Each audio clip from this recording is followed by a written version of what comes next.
कभी सोचा है क्या हो अगर संहार के देवता को ही अपनी जान बचाने के लिए भागना पड़े, और वो भी किसी और से नहीं बल्कि अपने ही एक भक्त से। आज हम बात कर रहे हैं भस्मासुर की उसी हैरान कर देने वाली कहानी के बारे में। तो चलिए आज इसी हैरान करने वाले सवाल का जवाब ढूंढते हैं। आखिर ऐसी क्या नौबत आ गई थी कि त्रिनेत्रधारी महादेव जो पल भर में ब्रह्मांड का अंत कर सकते हैं, उन्हें खौफ में भागना पड़ा। ऐसी कौन सी ताकत थी जो उन्हें भी चुनौती दे रही थी? जरा इस सीन को इमेजिन कीजिए। भगवान शिव जो हमेशा कैलाश पर शांत और ध्यान में रहते हैं, आज वो घबराए हुए भाग रहे हैं और उनके ठीक पीछे है भस्मासुर, एक ऐसा दैत्य जिसे खुद शिव ने ही बेहिसाब ताकत दी थी।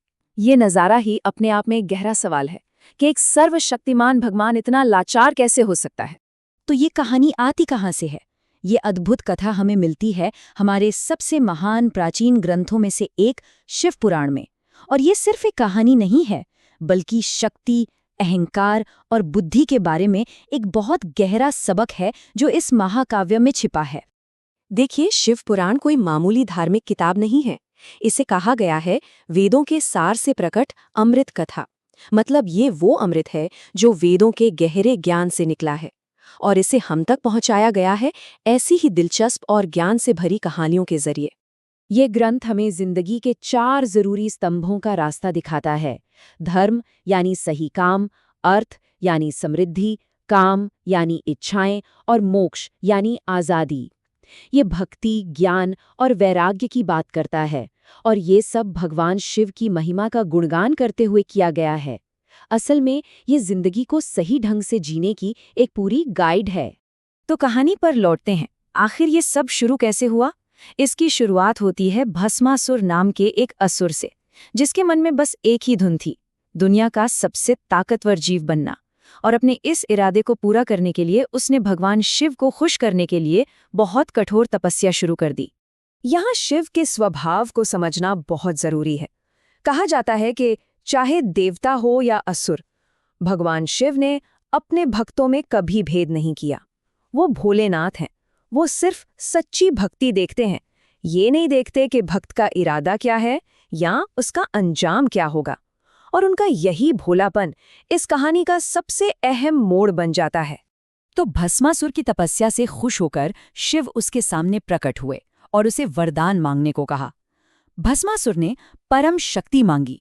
उसने कहा कि उसे ऐसी शक्ति चाहिए कि वो जिसके भी सिर पर अपना हाथ रखे वो उसी पल जलकर राख हो जाए। शिव अपने वचन से बंधे हुए उसे ये खतरनाक वरदान दे देते हैं। और यहीं से कहानी में एक भयानक मोड़ आता है। अपनी नई नई मिली ताकत और घमंड में चूर भस्मासुर एक बहुत ही खतरनाक फैसला लेता है। वो सोचता है कि क्यों ना इस शक्ति को उसी पर आजमाया जाए जिसने इसे दिया है, और वो शिव को ही भस्म करने के इरादे से उनकी तरफ बढ़ जाता है। अपने ही दिए वरदान के आगे बेबस भगवान शिव को भागना पड़ता है। ये कितनी अजीब बात है। संहारक खुद विनाश से भाग रहा है। हालात की गंभीरता को समझते हुए शिव ब्रह्मांड के रक्षक भगवान विष्णु से मदद के लिए प्रार्थना करते हैं। शिव की पुकार सुनकर विष्णु एक शानदार योजना बनाते हैं।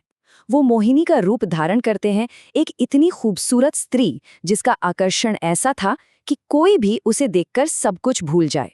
मोहिनी सीधे भस्मासुर के रास्ते में आ जाती हैं, जो शिव का पीछा कर रहा था। मोहिनी को देखते ही भस्मासुर शिव को भूल जाता है। वो उस पर पूरी तरह मोहित हो जाता है और शादी का प्रस्ताव रखता है। मोहिनी चालाकी से एक शर्त रखती है कि भस्मासुर को डांस में उन्हें हराना होगा। घमंड में डूबा असुर तुरंत मान जाता है। डांस शुरू होता है और भस्मासुर मोहिनी की हर एक अदा की नकल करता है। और फिर आखिर में एक पोज में मोहिनी अपना हाथ अपने सर पर रखती है। भस्मासुर डांस और मोहिनी को पाने की धुन में इतना खोया हुआ था कि उसने बिना सोचे समझे उनकी नकल की, और जैसे ही उसने अपना हाथ अपने सर पर रखा, वो अपने ही वरदान से जलकर राख हो गया। और बस एक ही पल में भस्मासुर का अंत हो गया। खतरा टल चुका था। लेकिन शिव पुराण की ये कहानी सिर्फ एक असुर के मारे जाने की नहीं है। ये ताकत के असली मतलब पर एक बहुत गहरा सबक है।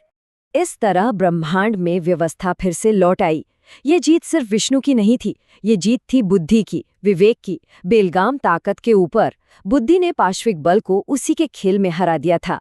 तो इस पूरी कहानी का सार ये है कि भस्मासुर की कहानी हमें बताती है कि बिना लगाम की महत्वाकांक्षा और अहंकार कितने खतरनाक हो सकते हैं।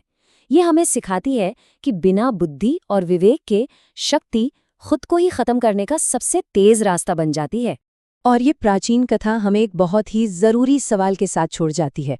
सच्ची शक्ति क्या है?